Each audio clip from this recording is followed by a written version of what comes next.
সেনাপতি, আমার রাজ্যে এত সুন্দর সুন্দর রমণী, ওই তুমি তো কখনো আমাকে বলনি। মহারাজা, আপনার এই খোকন রাজ্য করিবে শাসন, তাই সুন্দর সুন্দর রমণী সে করিয়াছে সব ভক্ষণ। খামোশ সেনাপতি, সবই যদি আমার ছেলে কখন খায়, তাহলে আমি কি খাবো পুটকি? মহারাজ, বেয়াদবি ক্ষমা করিবেন মহারাজ। এখন আমার তো কিছু করার নাই। আপনি বলিয়াছেন যে খোকন রাজ্য করিবে শাসন, তাই আমি তাকে তো সব করিয়াছি সে ভক্ষণ।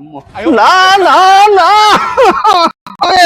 এ আমি মানতে পারি না সেনাপতি। সেনাপতি, আদেশ করেন মহারাজ। ডাকো সেই বেয়াদব খোকাকে, তাকে 12 বছরের কারাদণ্ড দাও, এটা আমার আদেশ।